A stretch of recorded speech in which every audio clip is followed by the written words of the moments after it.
कई बार ना जिंदगी के सबसे गहरे सबक हमें बहुत ही छोटी छोटी जगहों से मिलते हैं, जैसे बच्चों की किसी किताब के पन्ने से। आज हम यही देखने वाले हैं कि कैसे एक आम सी दिखने वाली टेक्स्ट बुक की कहानियां हमें जिंदगी के बारे में बहुत कुछ सिखा जाती हैं। तो चलिए, हमारी पहली कहानी एक हिंदी टेक्स्ट बुक से है और इसकी शुरुआत होती है एक बड़े ही मज़ेदार और कह सकते हैं अनोखे नज़ारे के साथ। देखिए तो जरा, सफर की शुरुआत कितनी शानदार है। एक बड़ा सा हाथी साइकिल चला रहा है और उसके पीछे एक नन्ही सी चींटी बड़े गर्व से बैठी है।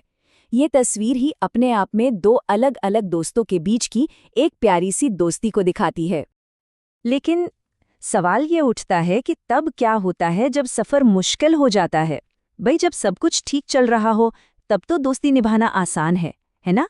असली परीक्षा तो मुश्किल वक्त में ही होती है। और बस यहीं से कहानी का असली सबक शुरू होता है। अब इन दोनों दोस्तों के सामने एक ऐसी चुनौती आने वाली है जो उनकी टीम वर्क का, उनकी दोस्ती का इम्तिहान लेगी। यहाँ से कहानी में थोड़ा तनाव आता है। एक सीधी चढ़ाई जो हाथी के लिए बहुत मुश्किल साबित हो रही है, वो हांफने लगता है। साइकिल की आवाज़ चर्रर मर्रर होने लगती है और वो पीछे की तरफ खिसकने लगती है। मतलब वो सच में एक बड़ी मुसीबत में है। और ठीक उसी पल जब ऐसा लगता है कि अब तो हिम्मत जवाब दे गई, कहानी का सबसे छोटा किरदार यानी कि चींटी वो आगे आती है। ये पल दिखाता है कि मुश्किल में साइज नहीं, हिम्मत काम आती है। चींटी के ये शब्द असल में इस कहानी की जान है।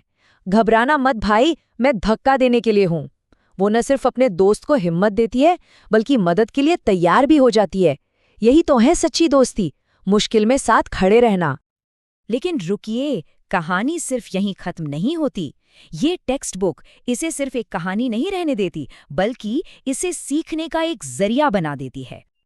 देखिए, किताब सिर्फ कहानी सुनाकर नहीं छोड़ देती, वो बच्चों को इन खाली जगहों को भरने के लिए देती है, जिससे उन्हें कहानी को समझने और याद रखने में मदद मिलती है। ये कहानी सुनाने से आगे बढ़कर उसे सिखाने का एक बहुत ही अच्छा तरीका है। चलिए, अब पहली कहानी से बिल्कुल अलग एक दूसरी कहानी की तरफ बढ़ते हैं। इसका माहौल, इसका मैसेज, सब कुछ अलग है। ये कहानी है डर की और डर का सामना करने की।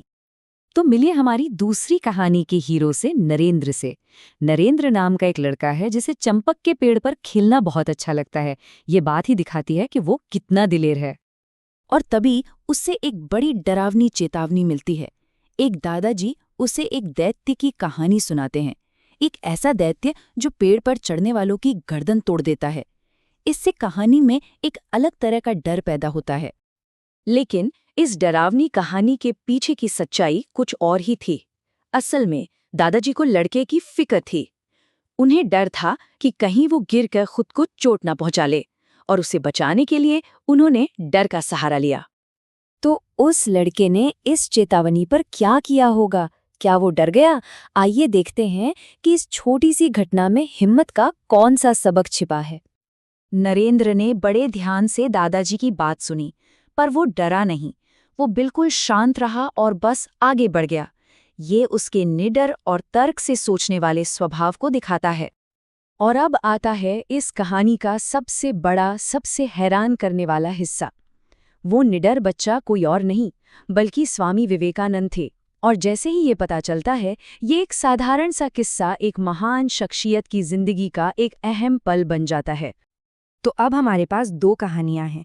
चलिए, इन दोनों को आमने सामने रखकर देखते हैं कि ये अलग अलग तरीकों से हमें कौन सी जरूरी बातें सिखाती हैं।